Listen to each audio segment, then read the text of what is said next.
Working time.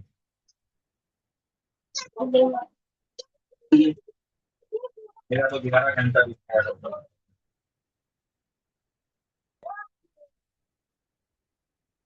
हाँ तो फिर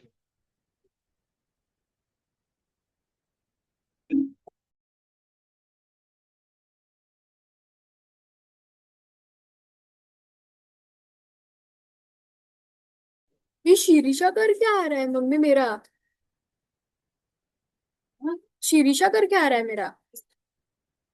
नाम चेंज कर।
Give me 2 minutes. I'll join. Just give me 2 minutes.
Good morning, everyone.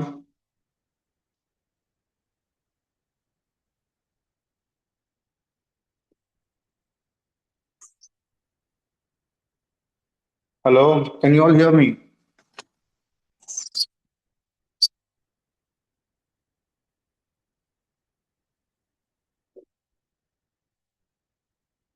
अभी मुझे है ना, एक सबसे इम्पोर्टेंट बात यह है कि मुझे रिस्पॉन्स चाहिए, मुझे आंसर मिलना चाहिए।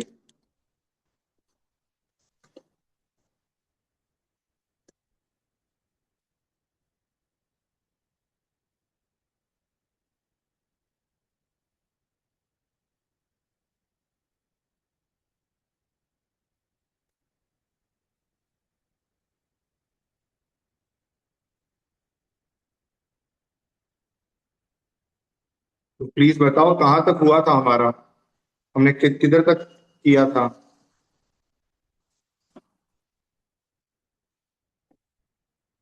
Jainam, Yes, sir. क्या સુધી કરેલું લાસ્ટ લેક્ચરમાં? Um,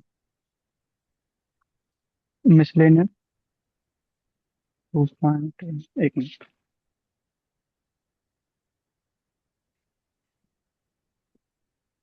miscellaneous 2A question number 13।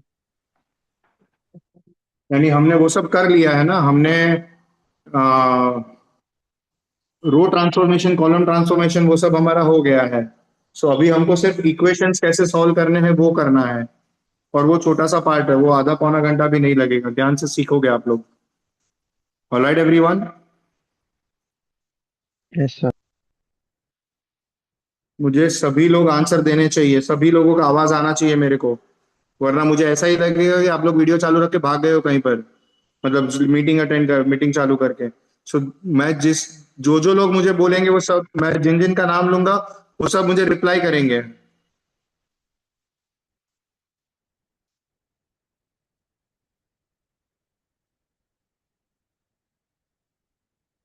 मानव,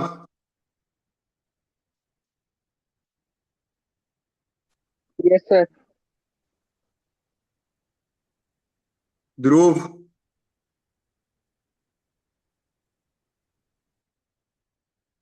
जिसका रिप्लाई नहीं आएगा मैं उसको मीटिंग से बाहर कर दूंगा।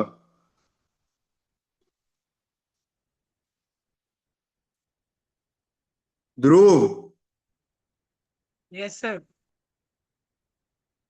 रौनक,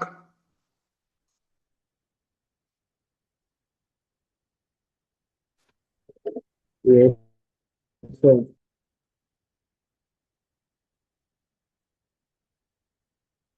जानवी,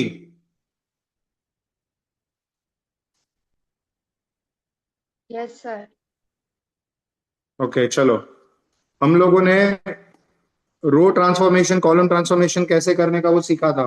अभी हम जो करने जा रहे हैं वो, आप हेडिंग बना लो, नोटबुक अगर आपके पास है तो नोटबुक में लिखो, स्टार्ट राइटिंग दिस एवरीवन।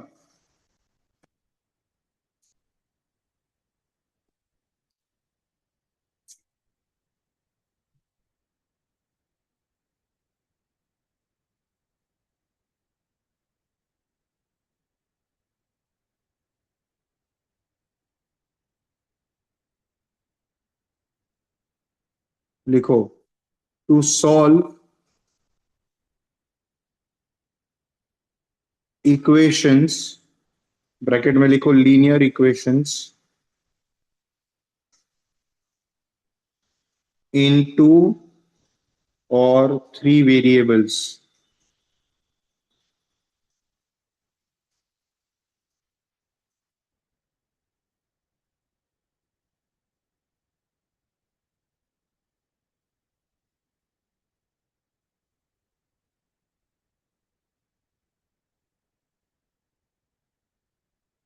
लिखा सबने? Yes. सो उसके नीचे लिखो, we have two methods to solve linear equations. First, method of inversion. First is method of inversion. Second is method of reduction.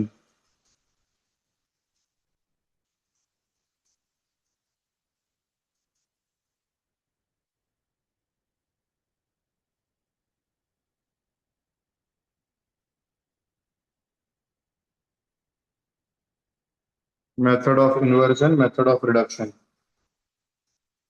अभी हम सबसे पहले मेथड ऑफ इन्वर्जन पे जाते हैं।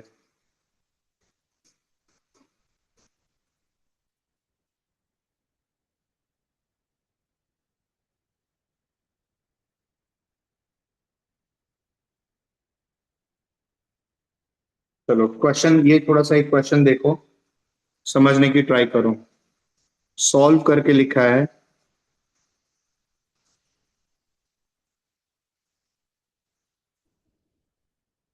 x plus 3y plus 3z equal to 12, x plus 4y plus 4z equal to 15, x plus 3y plus 4z is equal to 13। ये तीन equations दिए हैं। आपको ये तीन इक्वेशन दिख रहे हैं सबको? Yes, sir. Yes. तो ये तीन इक्वेशंस मिलने के बाद आप सबसे पहले क्या करोगे? सबसे पहले लिखोगे, these equations can be represented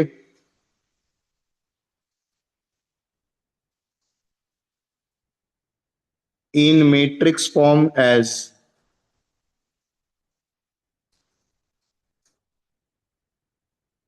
अभी आपको क्या करने का, क्योंकि तीन वेरिएबल वाला है तो आपको यहां पर तीन रो तीन कॉलम का एक मैट्रिक्स बनाने का है, 3x3 वाला। एक 3x1 वाला बनाना है। अब अगर मैं 3x3 और 3x1 मल्टीप्लाई करूंगा तो इसका आंसर का मैट्रिक्स कौन से ऑर्डर का आएगा? ये दोनों Three सेम by है तो one. मल्टीप्लिकेशन होगा, और ये दोनों आंसर का ऑर्डर देगा, तो मेरे आंसर का ऑर्डर भी 3x1 ही आएगा। अब ये मैट्रिसेस कैसे फिल करने का? तो जो एक्स वाई और जेड का कोइफिशिएंट्स है वो पहला रो बनाएगा, सो 1 3 3। दूसरा इक्वेशन दूसरा रो बनाएगा, यानी 1 4 4।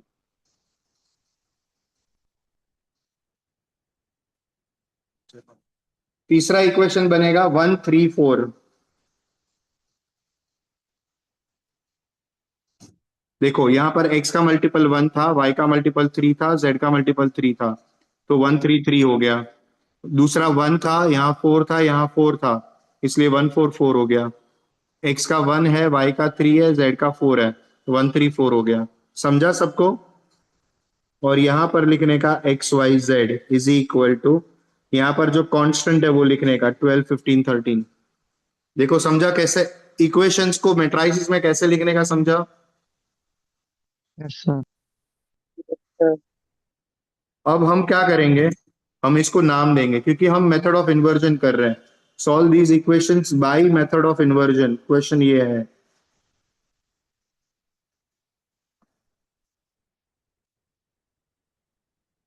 बाय मेथड ऑफ इन्वर्जन ये क्वेश्चन है। तो अभी हम क्या करेंगे, हम इसको नेम करेंगे। सो मैं लिखेगा लेट, इसको मैं बोलेगा ए, कैपिटल ए मैट्रिक्स, जो पहला मैट्रिक्स है उसको मैंने बोला कैपिटल ए। क्या बोला मैंने? कैपिटल ए बोला। Are you getting this everyone? Yes, sir. जो दूसरा मैट्रिक्स है उसको हम नाम देंगे एक्स, कैपिटल एक्स। और इक्वल टू के बाद जो तीसरा मैट्रिक्स है उसको हम नाम देंगे बी। बोलो समझा सबको? Yes. अभी हम क्या करेंगे, now pre multiply both sides, pre multiply both sides by A inverse, ऐसा लिखेंगे। Pre multiply both sides by A inverse. Pre multiply मतलब क्या करना है कि मुझे A इनवर्स को आगे मल्टीप्लाई करना है, दोनों तरफ, LHS RHS दोनों में। कहां मल्टीप्लाई करना है? आगे। कहां पर बोलो? LHS RHS. आगे। प्री मल्टीप्लाई यानी आगे मल्टीप्लाई करना है। So A inverse into AX equal to A inverse into B, ऐसा करना है। अभी आप सोचो कि A इनवर्स इंटू ए मिलकर क्या बन जाएगा हमारे फॉर्मूला के हिसाब से, ये क्या बनेगा? I. I. Very good, very good. So ये बन जाएगा I X equal to A inverse into B मिलेगा। यस और नो? Yes. Yes. अब आई इंटू एक्स को सॉल्व करोगे तो क्या मिलेगा? X equal to A inverse into B मिलेगा। Yes. तो इसका मतलब कि अगर मुझे एक्स वाई जेड का वैल्यू ढूंढना है तो उसका मतलब मुझे मैट्रिक्स एक्स ढूंढना है, और मैट्रिक्स एक्स ढूंढने के लिए मेरे को ए इनवर्स को बी से मल्टीप्लाई करना है। अब मेरे पास मैट्रिक्स ए है, अगर मेरे पास ए है तो इसका मैं इनवर्स ढूंढ लूंगा, इस इक्वेशन में रख दूंगा, और ये बी मैट्रिक्स है, ये वाला बी मैट्रिक्स भी रख दूंगा और उनको मल्टीप्लाई कर दूंगा तो मुझे मिल जाएगा आंसर। टेल मी यस और नो? Yes, sir. सबको समझ में आ रहा है? Yes. So now what do we consider, इसके बाद मैं लिखूंगा कंसिडर, कंसिडर ए। अब मैट्रिक्स ए क्या था? 1 3 3 1 4 4 1 3 4 था, 1 3 3 1 4 4 1 3 4 था, ये मेरा ए मैट्रिक्स था। अभी मैं इसका इनवर्स ढूंढूंगा। अब इसका इनवर्स ढूंढने के लिए मेरे पास दो तीन मेथड्स हैं। कौन से मेथड है मेरे पास? एक तो एडजॉइंट वाला मेथड है, एक रो ट्रांसफॉर्मेशन है, एक कॉलम ट्रांसफॉर्मेशन है। मुझे जो इजी लगता है वो मैं इजीली सॉल्व कर लूंगा। जनरली सब लोगों को इजी कौन सा लगता है? कौन सा इजी लगता है आपको सबसे इजी इनवर्स ढूंढने का method? Row Column. transformation. Row. हाँ, जिसको रो ट्रांसफॉर्मेशन अच्छा लगता है वो रो से करे, जिसको कॉलम से करना है वो कॉलम, जिसको एडजॉइंट से करने का है एडजॉइंट से करे। जनरली पब्लिक एडजॉइंट से करता है, तो समझो कि मैंने एडजॉइंट से किया तो मैं सबसे पहले डिटर्मिनेंट ऑफ ए निकालूंगा। सो डिटर्मिनेंट ऑफ ए मिलेगा 1 into 16 minus 12 minus 3 into 4 minus 4 plus 3 into 3 minus 4। 16 minus 12 is 4, 4 minus 4 is 0, वो छोड़ दो, ये माइनस 3 देगा, answer is 1 which is not equal to 0।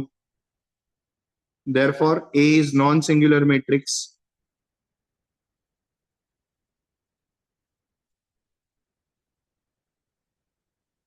Therefore, A inverse exists. बोलो समझा? अब मैं सबके माइनर कोफैक्टर निकालूंगा, याद है ना? सो M11 का वैल्यू M11, तो फर्स्ट रो फर्स्ट कॉलम बंद करो, 16 माइनस 12 4 आएगा। सबके पहले माइनर निकाल के रखता हूं, M12 12 का ही आएगा ये, और ये बंद होगा, 4 माइनस 4 0 आएगा। M13 first row third column 3 minus 4 -1 आएगा। M21 का वैल्यू क्या आएगा? सेकेंड रो फर्स्ट कॉलम बंद करना है, सेकेंड रो फर्स्ट कॉलम बंद करना है, तो 12 -9 यानी 3 आएगा। M22 क्या आएगा? ये वाला बंद होगा, 4 माइनस 3 1 आएगा। M23 क्या आएगा? सेकेंड रो थर्ड कॉलम बंद होगा, 3 माइनस 3 0 आ जाएगा। वैसा ही M31 के लिए आएगा, 4 3 12 माइनस 12 0। M32 क्या आएगा? 4 माइनस 3 1। और M33 क्या आएगा? What will be M33? ये इसके लिए, ये और ये बंद होगा, 4 माइनस 3 1 आएगा। अब ये सारे माइनर्स जो मिल गए मेरे को, उसमें से को फैक्टर बनाने हैं, तो C11 actual formula -1 + 1 into M11 है, लेकिन हम डायरेक्ट करते हैं, ये ऑड पावर बनेगा इवन पावर। सो 11 में इवन पावर है, तो जो माइनर है वही को फैक्टर। 12 में जो माइनर है वही को फैक्टर नहीं बनेगा, क्योंकि पावर 12 है, लेकिन 0 है इसलिए 0 ही रहेगा। 13 में इवन पावर है, तो जो माइनर है वही को फैक्टर बनेगा। 21 में चेंज होगा, क्योंकि ऑड पावर, 2 + 1 3 बनेगा, और power will be odd power, तो -3 देगा। 22 में सेम रहेगा, तो 1 का 1 ही आएगा। 23 में चेंज होगा, लेकिन 0 होने की वजह से कुछ प्रॉब्लम नहीं है, तो 0 आएगा। C31 में क्या मिलेगा? सेम रहेगा, तो 0 का 0 ही रहेगा। C32 चेंज होगा, ऑड पावर है, चेंज होगा तो क्या मिलेगा? -1 मिलेगा। और C33 सेम ही रहेगा, तो 1 आएगा। देखो सारे समझे? अब ये सबको लेकर मैं को फैक्टर मैट्रिक्स बनाता हूं। सो यहां पर मैं लिखता हूं, therefore cofactor matrix of A is equal to, अब मेरा पहला 4 0 -1 4 0 -1, दूसरा -3 1 0 -3 1 0, और तीसरा 0 -1 1 0 -1 1। ये मेरा को फैक्टर मैट्रिक्स हो गया। समझ में आया आपको? सबको समझ रहा Yes, है? sir. Yes. सो अभी मैं एडजॉइंट मैट्रिक्स निकालूंगा। सो एडजॉइंट मैट्रिक्स ऑफ ए, किसी को याद है फॉर्मूला क्या है? What is the formula? को फैक्टर मैट्रिक्स ऑफ ए का ट्रांसपोज, को फैक्टर मैट्रिक्स ऑफ ए का ट्रांसपोज। सो यहां से क्या मिलेगा? Therefore adjoint of A is equal to, जो रो है वो कॉलम बन जाएगी, यानी 4 0 -1 -3 1 0, 4 0 -1 -3 1 0, और तीसरा क्या बनेगा? 0 -1 1 0 -1 1। इस तरह से मेरा एडजॉइंट बन जाएगा। नाउ ए इनवर्स का वैल्यू क्या होता है? 1 determinant of A into adjoint of A. मगर अगर आपको याद होगा तो डिटर्मिनेंट का वैल्यू 1 ही है, इंटू एडजॉइंट ऑफ ए आएगा, तो ये एडजॉइंट ऑफ ए ही मेरा आंसर हो जाएगा। 4 -3 0 0 1 -1 -1 0 1, ये ए इनवर्स का आंसर हो गया। बोलो समझा? Yes, sir. Yes. लेकिन नाउ मुझे तो x ढूंढना था, x is A inverse into B. अब ए इनवर्स का आंसर मिला 4 -3 0 0 1 minus 1 minus 1 0 1 into B. Now what was B? See this. This was B. 12 15 13 was B. So यहाँ पर 12 15 13 करता हूं और ये मल्टीप्लीकेशन सॉल्व करता हूं. सो 3/3 का है ये और ये 3/1 का है. 3 और 3/1 आंसर आएगा. First row first column multiply करो. 48 minus 45. This into this plus this into this. पहला पहला 12 फोरजा, फिर दूसरा दूसरा -45, फिर प्लस तीसरा तीसरा आएगा, मगर जीरो है तो कुछ मल्टीप्लाई करने का मतलब नहीं है, छोड़ दो. अभी second row first column, second row first column 0 + 15 - 13 और तीसरा -12 + 0 + 13. So 48 - 45 का आंसर इज 3, 15 - 13 का आंसर इज 2, -12 + 13 का आंसर इज 1. ये 3 2 1 आ गया कि नहीं? सो मेरा x कौन था? x, y और z था. तो ये क्या मिलेगा मुझे? 3 2 और 1 मिलेगा. बोलो समझा? Yes. So bye equality of matrices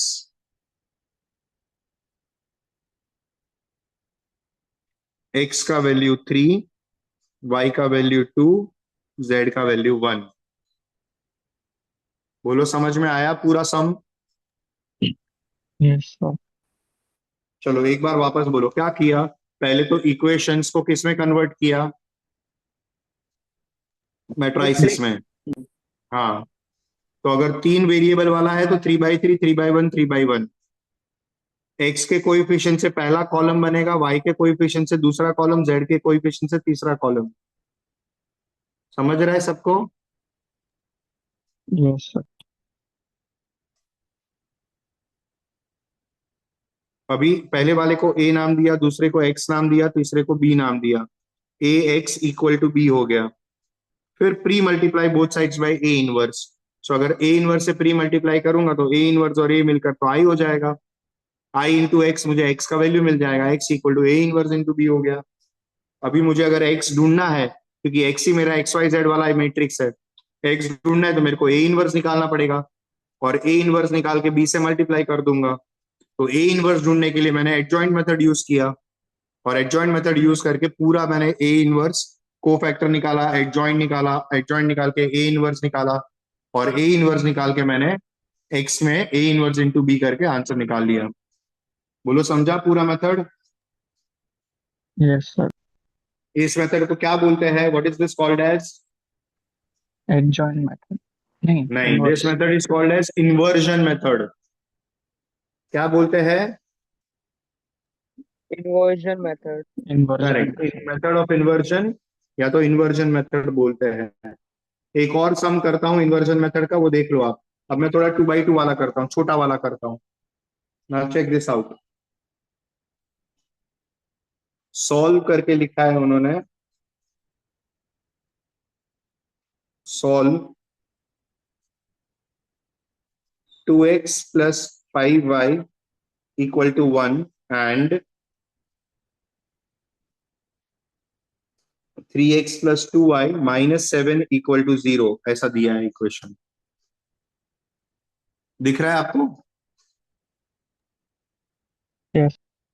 अभी सबसे पहले तो ये फॉर्मेट बराबर नहीं है, तो पहले तो मेरे को क्या करना पड़ेगा? मेरे को फॉर्मेट ठीक करना पड़ेगा. मतलब ये जो इक्वेशन है, यानी पहले x वाला टर्म, फिर y वाला टर्म और फिर कांस्टेंट, ऐसा आना चाहिए ना. x, ये कांस्टेंट का साइड चेंज करना पड़ेगा. तो देयरफॉर करके आप 3x + 2y - 7 को उधर लेके जाओगे तो 7 बनेगा. सो आप इक्वेशन नंबर 1 इसको बोल दो और इसको इक्वेशन नंबर 2 बोल दो. बोलो समझा? Yes. x वाला टर्म प्लस या माइनस y वाला टर्म और इक्वल टू के बाद कांस्टेंट. ये स्टैंडर्ड फॉर्मेट है, हर एक इक्वेशन इस फॉर्मेट में आना चाहिए. और आने के बाद हम लिखेंगे these equations can be represented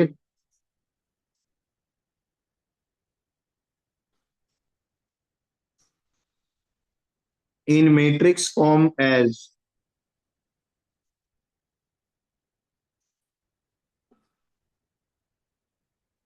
चलो अभी मुझे बताओ पहला मैट्रिक्स कौन से ऑर्डर का बनाऊं। 2 by 2. पहला मैट्रिक्स 2 by 2 का बनाता हूं, वेरी गुड। दूसरा मैट्रिक्स कौन से ऑर्डर का बनाऊंगा। 2 by 1. Very good, 2 by 1। Equal to के बाद कौन सा ऑर्डर। 2 by 1. 2 by 1. 2 by 1 ही आएगा ना, 2 by 1 को मल्टीप्लाई होगा तो आंसर 2 by 1 ही आएगा। अब पहले मैट्रिक्स में इक्वेशन क्या बनेगा, 2 और 5, ये वर्टिकली एक्स वाई और कांस्टेंट 1 इधर, सो 2x + 5y = 1। वैसा ही दूसरा इक्वेशन 3x + 2y = 7। अब नाम दे दो इसको, let ax = b, pre multiply both sides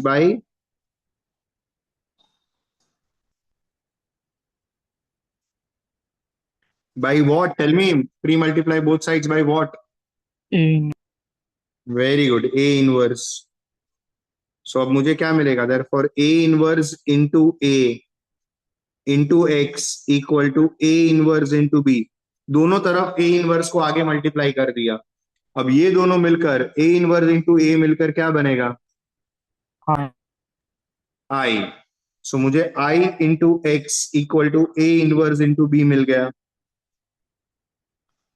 बोलो यस और नो। Yes. अभी what is i into x, x is equal to a inverse into b।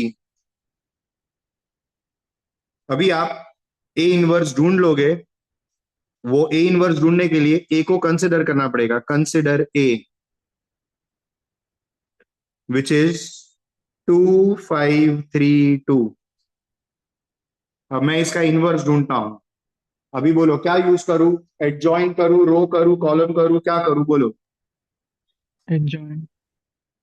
चलो एडजॉइन से ही करते हैं, तो फिर determinant of a = determinant of 2 5 3 2। 2 2s are 4 minus 15, answer is -11, which is not equal to 0, therefore a inverse exists। और अब अगर a inverse exist होता है तो हम चारों के माइनर निकालते हैं और फिर कोफैक्टर निकालते हैं। सो m11 का वैल्यू 2 आएगा तो c11 भी 2 ही आएगा। m12 का value first row second column, first row second column, ये बंद होगा तो आंसर 3 आएगा। तो c12 का वैल्यू -3 आएगा क्योंकि पावर ऑड है तो साइन चेंज होगा। m21 का वैल्यू 5 आएगा तो c21 का -5 आएगा क्योंकि पावर 2 + 1 3 है, ऑड पावर है। और m22 का वैल्यू 2 आएगा तो c22 भी 2 रहेगा। तो इसको देखकर मैं कोफैक्टर मैट्रिक्स क्या बनाएगा, तो यहां पर ही मैं बाजू में लिख देता हूं, cofactor matrix of A, cofactor matrix of A is equal to, so ये मिलेगा 2 -3 -5 और 2। तो अभी adjoint of A is equal to, क्या है formula, what is the formula, Cofactor cofactor of matrix of A उसका ट्रांसपोज।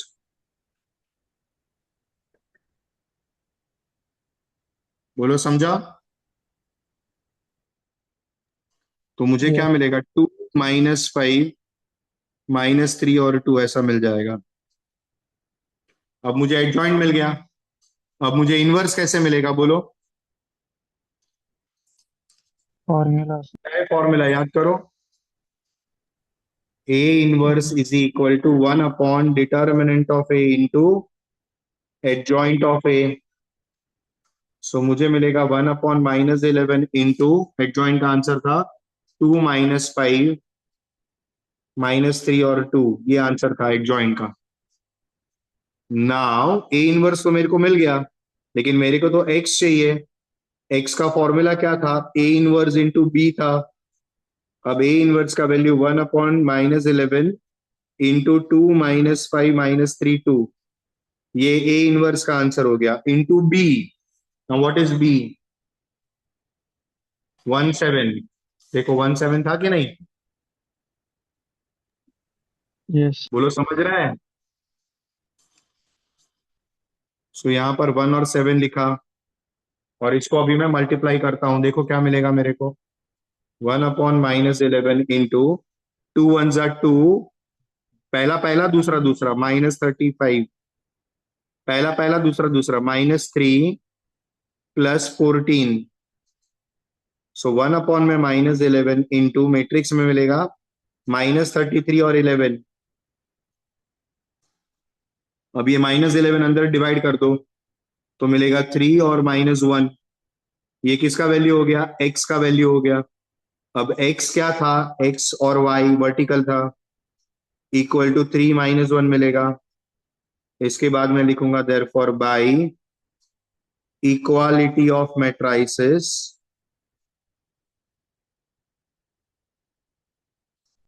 x का value 3, y का value -1। That is your answer. खत्म हो गया सम।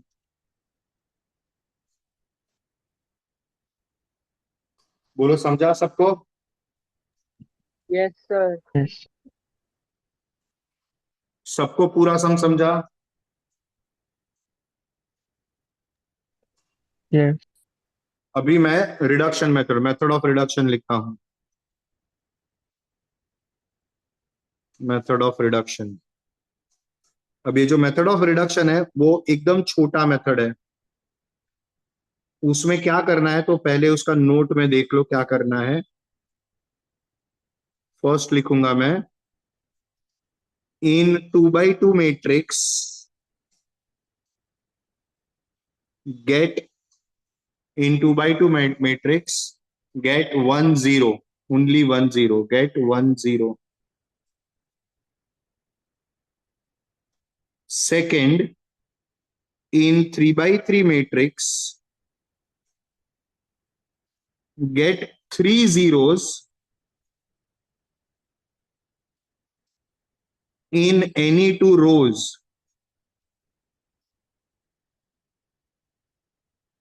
अब ये जो मैंने लिखा है ये क्या है वो मैं सम लेके एक्सप्लेन करता हूं आपको, ठीक है? अब जरा ध्यान से समझने का ट्राई करो कि मैं सम कैसे कर रहा हूं। क्वेश्चन ऐसा है,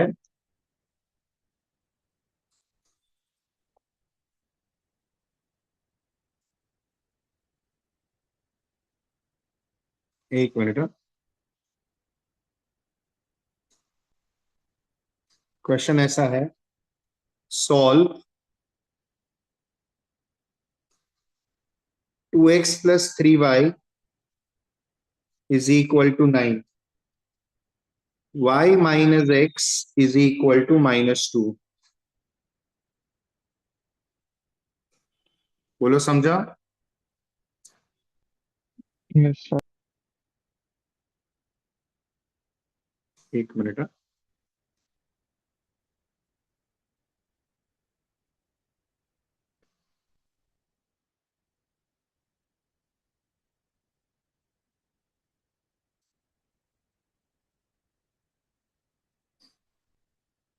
सो ये इक्वेशंस को पहले स्टैंडर्ड फॉर्म में लिखना पड़ेगा। तो स्टैंडर्ड फॉर्म में क्या आएगा? 2x + 3y = 9 -x + y = -2। ऐसा बनेगा कि नहीं? हाँ या ना? Yes. अभी क्या लिखेंगे? These equations can be represented in, these equations can be represented in matrix form as। बोलो क्या लिखूं? बोलो, 2x2 वाला आएगा या 3x3 वाला आएगा? 2 by 2 2. by 2. Very good. क्या आएगा बताओ? 2। 2, 3, हम्म, -1, 1. Very good. उसके साथ मल्टीप्लिकेशन में क्या आएगा? XY. X, Y. Very good. Equal to क्या मिलेगा? 9 - 9 minus वेरी गुड, समझा? अब हम क्या करेंगे, हम ये जो पहला मैट्रिक्स है ना, इस पहले मैट्रिक्स को यूनिट मैट्रिक्स बनाने की ट्राई करेंगे, और कंपलसरीली प्री फैक्टर चेंज करने का है और आरएचएस चेंज करने का है। तो इस सम में अगर मुझे रिडक्शन मेथड करना है तो रिडक्शन मेथड सिर्फ सिर्फ और सिर्फ सिर्फ रो ट्रांसफॉर्मेशन से ही होगा। समझा या नहीं? Yes, sir. तो मुझे क्या मिलेगा अभी, रो ट्रांसफॉर्मेशन से मैं धीरे धीरे इस मैट्रिक्स को यूनिट मैट्रिक्स बना दूंगा।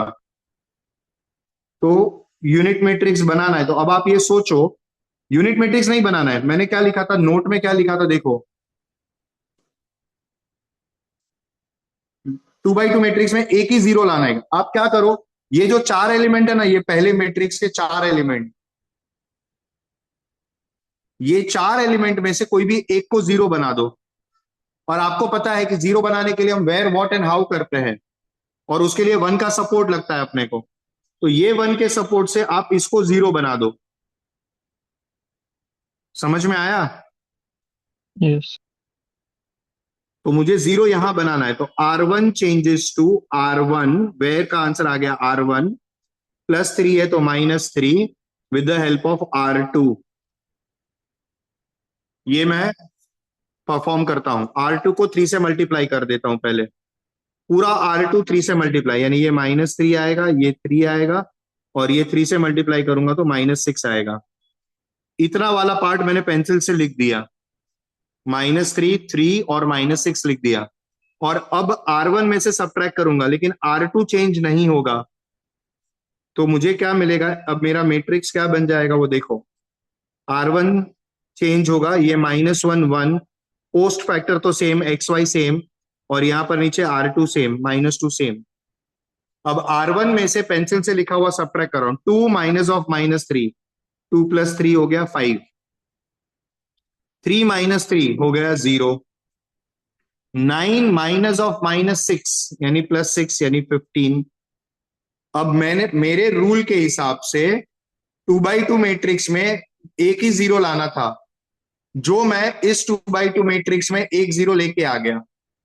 अब जो मैं एक जीरो लाया, वो एक जीरो आने के बाद आप ये मैट्राइसिस ओपन कर देने का, यानी आपको क्या मिलेगा, 5x + 0y यानी 5x मिलेगा, -x + y मिलेगा,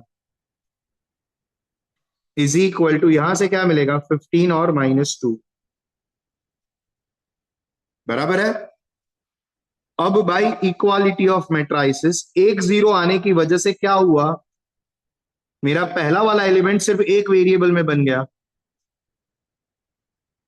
तो 5x = 15 बन गया, आया ना। तो यहां से मुझे x का वैल्यू मिल जाएगा 3, एंड -x + y का वैल्यू मिल गया -2। तो उसमें अगर मैं यहां पर x की जगह पर -x की जगह पर 3 रख दूं, तो मुझे मिलेगा -3 + y = -2। सो y का वैल्यू -3 + 2 कितना हो जाएगा, 3 - 2 यानी 1 आ जाएगा। तो मेरा आंसर क्या हो गया, देयरफॉर x = 3 एंड y = 1। ये मेरा आंसर हो गया। देखो समझा या नहीं समझा, पूरा सम ध्यान से देखो।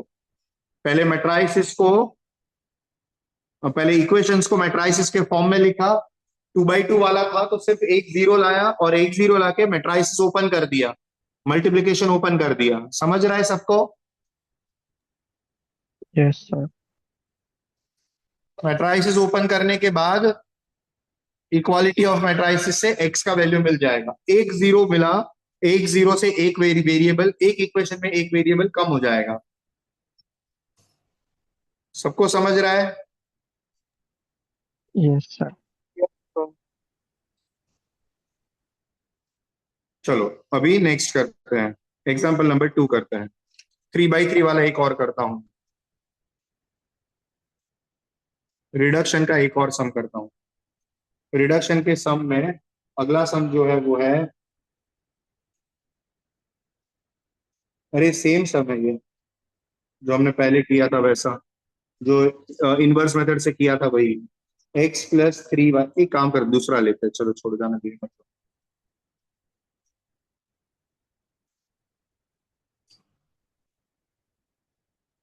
Solve the equation by using method of reduction.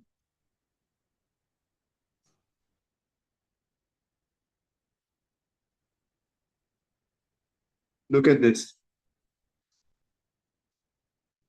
Equation दिया है x plus y plus z equal to 1, 2x plus 3y is equal to 2 minus 2z,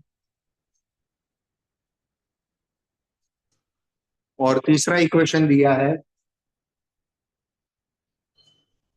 x plus y plus 2z minus 4 equal to 0। पहले तो सबसे पहले क्या करना पड़ेगा, what will do first of all, Standard form. क्या करेंगे, Equation को स्टैंडर्ड form. फॉर्म में बनाएंगे, स्टैंडर्ड फॉर्म। सो पहला तो बराबर ही है, so x plus y plus z equal to 1 तो सेम ही रहेगा। यहां से 2x plus 3y minus 2z इधर आ जाएगा तो प्लस 2z इक्वल टू 2 बनेगा। यहां से 4 उस तरफ जाएगा, so x plus y plus 2z equal to 4 आएगा। देखो समझ रहा है सबको। Yes, sir. अभी क्या लिखूंगा, these equations can be represented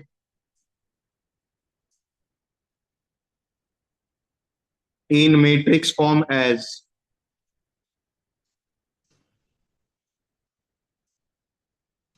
चलो कौन बताएगा पहला,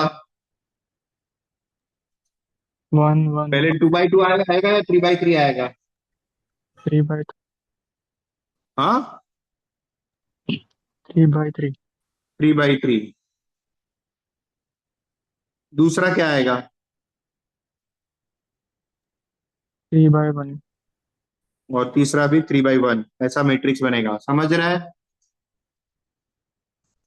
अब पहला इक्वेशन क्या देगा, 1 1 1, x का 1, y का 1, z का 1, वर्टिकली x y z, और आंसर का 1 RHS में यहां पर 1।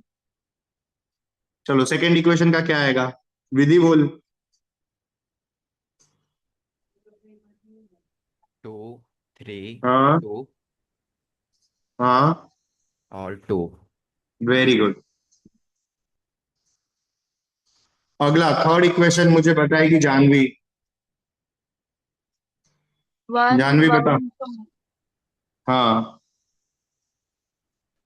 इधर क्या, सर वो दिखाई नहीं दे रहा। 4 करेक्ट। अभी मुझे आगे क्या करेंगे वो कौन बताएगा, प्रिया बताएगी। प्रिया, प्रिया आगे क्या करेंगे बोल।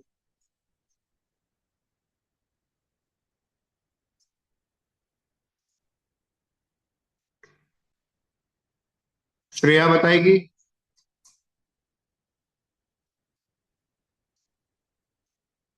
श्रेया या श्वेता,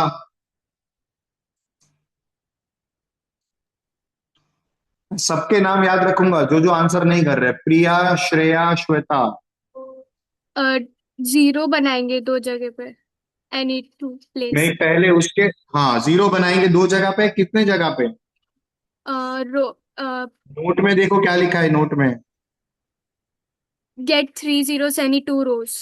हाँ तो कहां पर ये जो 3 रो है, ये 3 रो में से कोई भी 2 रो में अपने को 3 0 बनाने हैं, 3 0। समझा। हाँ तो अगर मैं यहां पर R2 में से R1 सब्ट्रैक्ट कर देता हूं, R2 में से R1 सब्ट्रैक्ट कर देता हूं, R3 में से, सो R3 changes to R3 minus R1, ऐसा अगर करूं, समझ रहे हैं आपको। Yes, sir. Yes. यस। तो फिर ये 0 और ये दोनों, क्योंकि 1 माइनस 1 0 बन जाएगा कि नहीं। सो मुझे क्या मिलेगा, कौन चेंज नहीं होगा, R1. R1. R1 चेंज नहीं होगा, पोस्ट फैक्टर चेंज नहीं होगा। और R2 भी इक्वेशन में नहीं है तो वो भी चेंज फिलहाल तो नहीं होगा। अब ये 1 माइनस 1 मिलेगा 0, 1 माइनस 1 मिलेगा 0, 2 माइनस 1 मिलेगा 1, बराबर है। और ये 1 माइनस सॉरी 4 माइनस 1 मिलेगा 3। बोलो समझा? yes, yes. अब थोड़ा सोचो कि अब ये 1 के मदद से इसको 0 बनाए, ये 1 के मदद से इसको 0 बनाए, ये 1 के मदद से इसको 0 बनाए, या ये 1 के मदद से इसको 0 बनाए, किसको? क्योंकि रो में ही सोचना पड़ेगा, कंपलसरी है रो में सोचना। We have to think according to row. 1 के मदद से 3 को। ये 0 बनाने का क्यों सोचा? Why you making this 0? क्योंकि अगर अगर ये 1 के 0, हाँ बोल बोल, करेक्ट बोल। क्योंकि 1 के मदद से अगर 2 को 0 बनाएंगे तो 4 0 हो जाएगा। 4-0 होता है तो प्रॉब्लम नहीं है बेटा, 4-0 बनता है तो बनने देने का। मिनिमम 3-0 चाहिए, 4-0 बनता है तो और ज्यादा बेहतर है, अपना कैलकुलेशन उतना ज्यादा इजी हो जाएगा। मेरा सवाल ये है कि ये 1, ये ऊपर वाले 1 के मदद से R1 के 1 के मदद से R2 को 0 बनाऊं, या फिर R3 वाले इस 1 की मदद से इसको 0 बनाऊं? R1 से R2 चेंज करूं या R3 से R2 चेंज करूं? R3 से R2। नहीं, R3 से R2 चेंज करेंगे ना तो देखो क्या होगा, ये 0 बन जाएगा, बराबर है। अभी आप थोड़ा सोचो कि ये 0 है और ये 2 0 है, ये 2 0 है और ये 2 0 है। अब होगा क्या? मल्टीप्लीकेशन ओपन करोगे तो ये x वाला वैल्यू, y वाला वैल्यू, z वाला वैल्यू मिल जाएगा। एक्स वाई जेड वाला इक्वेशन आ गया, ये 0 बन गया तो x वाला वैल्यू, y वाला वैल्यू मिलेगा और ये z वाला वैल्यू मिलेगा, तीसरा इक्वेशन। अब आप z की मदद से आप इसमें सब्सटीट्यूट ही नहीं कर पाओगे, क्योंकि x और y का वैल्यू तो जो है वो इक्वेशन है, तो आपको z का वैल्यू से ये इक्वेशन में रखना पड़ेगा, और ये x और y का वैल्यू और ये वाला इक्वेशन x और y का वैल्यू फिर वापस साइमल्टेनियस लगा के सॉल्व करना पड़ेगा। आपको समझा मैं क्या बोल रहा हूं? Yes yes, sir. तो आप इसको 0 मत बनाना, अपने को जो 0 चाहिए ना वो L के फॉर्मेट में 0 होना चाहिए। ये वाला 0 बनना, ये L है या ये L है या ये L है, ऐसा क्रॉस में नहीं जाना चाहिए 0। ये देखो, ये 0, ये 0 और ये 0 क्रॉस में गया ना, क्रॉस में नहीं होना चाहिए, L बनना चाहिए। ये 0, ये 0, ये 0 बनेगा, चलेगा। ये 0 हो गया तो ये 0, ये 0, ये 0, ये भी L हो गया, चलेगा। समझा या नहीं समझा? यस समझा, सर। इसलिए हम इसको 0 बनाने की ट्राई करते हैं। So R2 changes to R2 minus 2 R1, where what and how कर दिया, तो ये 2, ये 2, ये 2, ये 2। अब ये मुझे क्या मिलेगा, इक्वेशन देखो, कौन चेंज नहीं होने वाला है वो देख लो।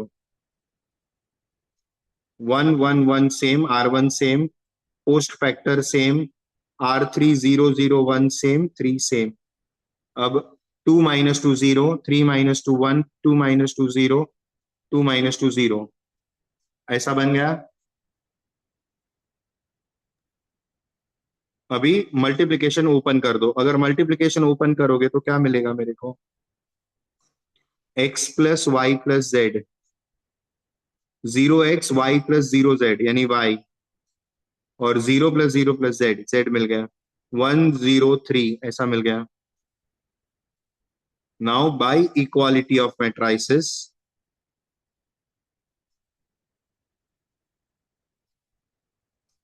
क्या बनेगा, x plus y plus z का वैल्यू 1 आएगा, y का वैल्यू 0 आएगा, z का वैल्यू 3 आएगा। अब ये y और z का वैल्यू आप इस इक्वेशन में रख दो, तो मुझे क्या मिलेगा बोलो, therefore x plus 0 plus 3 is equal to 1। So x का वैल्यू आएगा -2। सो मेरा आंसर क्या हो गया, what is my answer, x equal to -2, y equal to 0 and z equal to 3। This is my answer. बोलो समझा या नहीं समझा? yes, समझा? Yes sir. yes, so basically 2x2 वाला मैट्रिक्स होगा और मेथड ऑफ रिडक्शन करना है, तो मेथड ऑफ रिडक्शन में 2x2 में खाली एक ही जीरो लाने का, और 3x3 वाला करना है तो क्या करने का, दो रो में 3 जीरो लाने का, दो रो में तीन दो जीरो रो में 3 जीरो। लेकिन याद रखना जीरो से एल बनना चाहिए, एल उल्टा एल, बराबर है। Yes sir. अच्छा, अभी अगला जो क्वेश्चन है वो क्वेश्चन वर्ड प्रॉब्लम का क्वेश्चन है, वर्ड प्रॉब्लम। मुझे लगता है आप लोग अपने आप कर पाओगे, उसमें कोई सिखाने जैसा नहीं है। आप लोग है ना टेक्स्ट बुक का पेज नंबर 59 पर एग्जाम्पल नंबर 4 है, वो अगर पढ़ लोगे ना तो समझ में आ जाएगा। Alright everyone, yes sir. ठीक है। तो अभी होमवर्क में आपको क्या करने का है, एक्सरसाइज 2.3 कंप्लीट करने का है, और एक्सरसाइज 2.3 हो जाएगा तो हमारा चैप्टर खत्म हो जाएगा। तो अगले लेक्चर में ऑफलाइन में मैं जब आऊंगा अगले अगले हफ्ते में, तो हम इंटीग्रेशन शुरू करेंगे। Okay sir. ओके। तो प्लीज होमवर्क में 2.3 सॉल्व करके रखना। मैं आप लोगों को ये वीडियो और इसके नोट्स सब कुछ ये करता हूँ, व्हाट्सएप पर भेजता हूँ, ठीक है। Yes sir. ओके, चलो bye bye. Bye bye sir.